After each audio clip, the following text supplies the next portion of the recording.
जब कभी भी आपके शरीर में कोई चोट लगती है, जब कभी भी आप बीमार होते हैं, तो आप क्या करते हैं? आप अपने शरीर की देखभाल करना शुरू करते हैं। आप उसे दवाई देते हैं।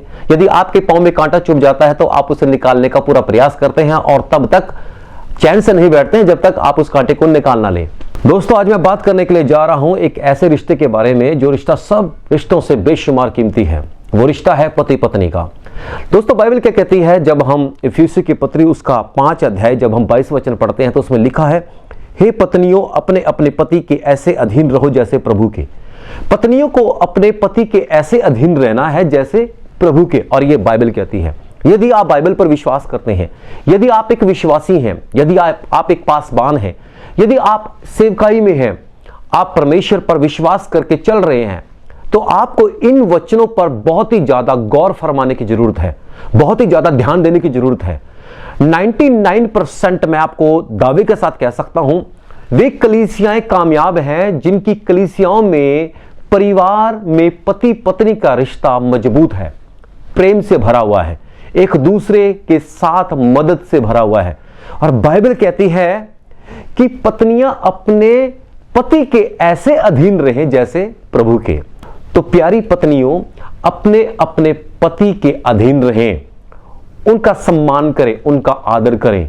और देखना, आपका परिवार, आप परमेश्वर में बढ़ते चले जाएंगे और आप अपने घर में, परिवार में आशीष को आते हुए देखेंगे। 99% लोग अपने परिवार में आशीष को क्यों नहीं ले पा रहे हैं? वे प्रार्थना भी करते होंगे, वे बाइबल भी पढ़ते होंगे, वे चर्च में भी जाते होंगे, लेकिन पति पत्नी के बीच में आपस में प्रेम नहीं है। एक दूसरे को काटने को है, एक दूसरे को खाने को है। और बाइबल क्या कहती है जब हम आगे पढ़ते हैं? हे पतियों, अब पतियों के विषय में कह रहा परमेश्वर, हे पतियों, अपनी अपनी पत्नी से प्रेम रखो जैसे मसीह ने भी कलीसिया से प्रेम करके अपने आप को उसके लिए दे दिया। पतियों को भी परमेश्वर आज्ञा दे रहा है, सिर्फ पत्नियों को ही नहीं बल्कि पतियों को भी कह रहा परमेश्वर कि अपनी अपनी पत्नी से प्रेम करें, अपनी अपनी पत्नी से प्रेम करें। परमेश्वर आपको यह बहुत बड़ी आज्ञा दे रहा है, प्रेम। यदि आप अपनी पत्नी से प्रेम नहीं कर सकते हैं तो आप परमेश्वर को भी प्रेम नहीं कर सकते हैं, आप देखते हुए इंसान से प्रेम नहीं कर सकते हैं। और बाइबल क्या कहती है? पहले 2 थे, लेकिन जब आपकी शादी हुई तो आप एक हो गए। और बाइबल क्या कहती है? अब तुम 2 नहीं बल्कि 1 हो। तो परमेश्वर ने आपको एक किया है, परमेश्वर ने आपको इसलिए जोड़ा है ताकि आप एक दूसरे का सहारा बने। मेरे प्रिय, ध्यान से सुनिएगा जरा।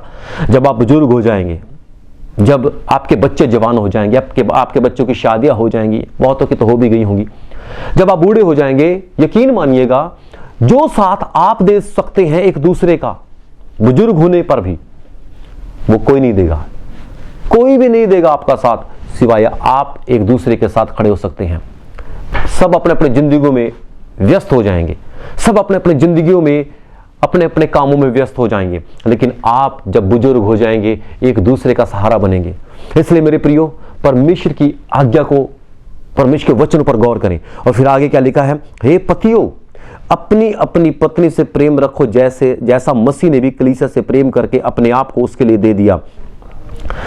अगर मैं आपसे पूछूं कि आप अपने देह से, अपने शरीर से, अपनी बॉडी से कितना प्रेम करते हैं? आप अपने शरीर को हर रोज नहलाते हैं, आप इसे अच्छे अच्छे कपड़े पहनाते हैं, आप इसे अच्छा अच्छा खाना खिलाते हैं, आप अपने शरीर की कितनी केयर करते हैं? और बाइबल क्या कहती है? अपनी पत्नी की आपको ऐसे केयर करनी है जैसे आप अपनी केयर करते हैं, अपनी चिंता करते हैं, अपनी देखभाल करते हैं। वैसे ही हे पतियों, आपको अपनी पत्नी की देखभाल करनी है। पत्नी आपको परमेश्वर ने एक साथी के रूप में दिया है। पत्नी जो आपको परमेश्वर ने एक मजबूत ढाल बनकर आपको दिया है। तो इसलिए परमेश्वर के प्रेम में बने रहिए। अगर आप आपस में प्रेम रखेंगे तो ही आप परमेश्वर की सामर्थ्य में, उसकी आशीष में, उसकी चंगाइयों में बढ़ते चले जाएंगे। डेफिनेटली वचन क्या कहता है? वचन क्या कहता है? इस पर गौर फरमाइएगा जरा। वचन क्या कहता है? इस पर जरा विश्वास कीजिएगा। परमेश्वर आपको भरपूर आशीष दे इन वचनों के द्वारा। परमेश्वर आपको बढ़ाता चला जाए, परमेश्वर आपके परिवार में खुशियां और परमेश्वर आपके जीवन में बहुत ज्यादा बरकत देता चला जाए। God bless you.